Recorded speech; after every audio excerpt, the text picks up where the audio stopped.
Salam Kamir, kekaguman ilahi mengarah pada iman dan rahmat. Saudara-saudari yang terkasih, saya mempunyai tes pen seperti obeng tetapi juga seperti pena, dan ini untuk mengecek apakah ada aliran listrik di sini. Apakah lampu ini masih diari listrik atau tidak, dengan tanda menyala di sini. Dan kemudian kalau kita bermain-main dengan listrik, kita bisa kesetrum.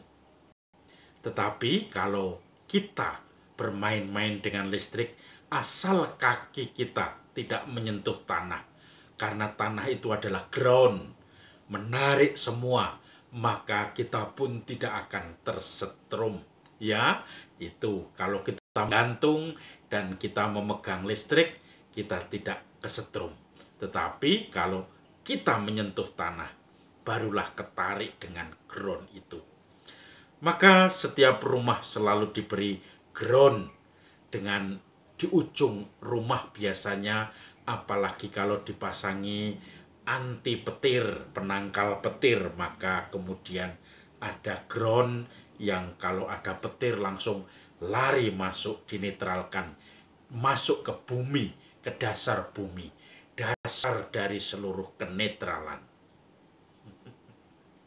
Saudara-saudari yang terkasih, hari ini kita memasuki satu pekan menjelang pekan suci, Senin dari Prapaskah yang kelima.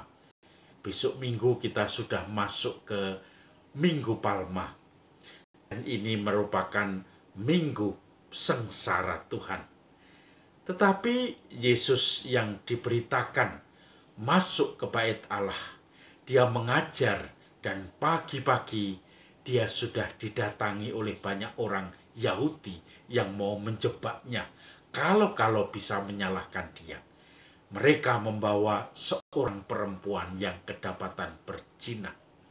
Lalu mereka teriak-teriak menghadapkan kepada Yesus perempuan itu.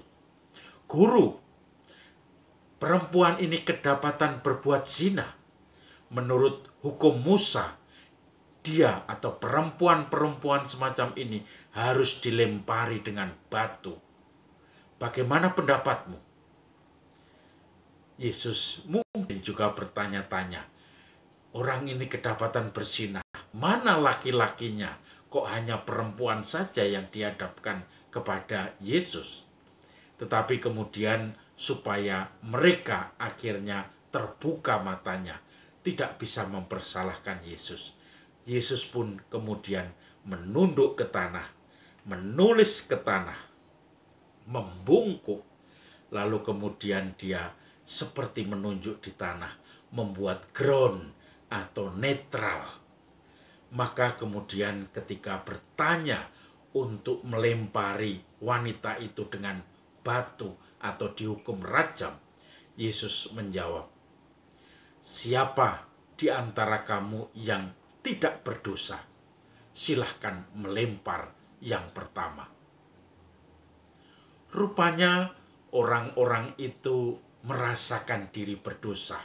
Mereka takut juga kalau tiba-tiba Yesus membuka mata banyak orang bahwa mereka adalah orang yang berdosa, orang yang munafik.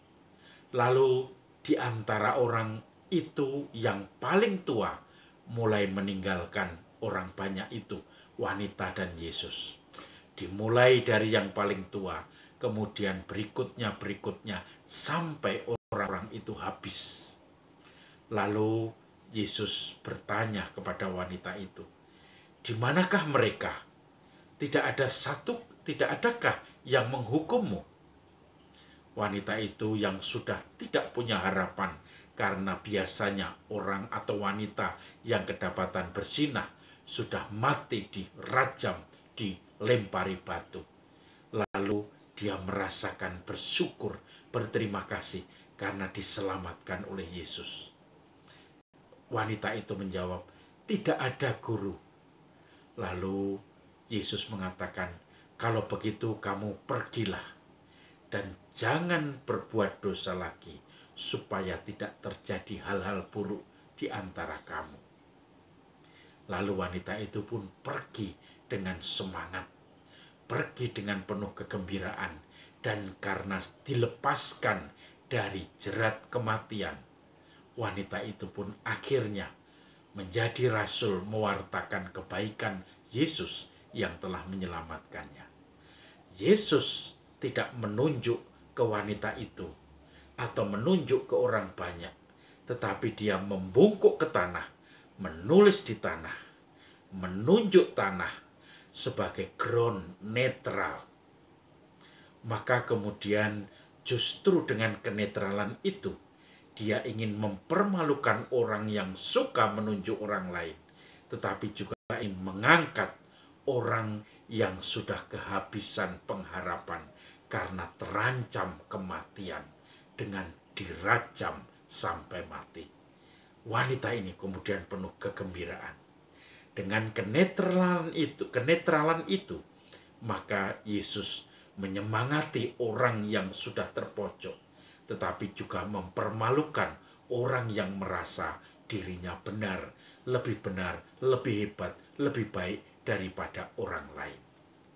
Saudara-saudari yang terkasih, ketika kita dihadapkan kepada orang yang sedang berkonflik, kepada orang yang kadang-kadang satu ini dekat dengan kita, yang lain memaksa kondisi itu untuk kita menjauhinya, menjelekkannya, maka itu bukan suatu pemecahan yang baik seperti Yesus. Kita bisa netral, tidak perlu menunjuk-nunjuk orang lain sebagai yang salah, yang menjadi biang kerok, yang menjadi orang lemah, yang menjadi bodoh. Tetapi juga kita tidak perlu menyalahkan orang itu, kemudian kita mengangkat orang yang mungkin sudah putus asa, yang berbeban berat, yang tidak punya semangat hidup. Dan sikap ini menjadi sikap yang membumi, sebagaimana Yesus yang menangkap orang-orang yang beban berat dan orang-orang yang mau menjebaknya dengan kesombongan dan keangkuhan mereka. Maka saudara-saudari yang terkasih, jangan lupa menghindari strum. Maka kita menjadi ground netral dan menguatkan orang-orang yang letih lesu. Kemudian juga mereka yang sombong bisa menjadi semakin rendah hati. Salam Kamir, kekaguman ilahi mengarah pada iman dan rahmat.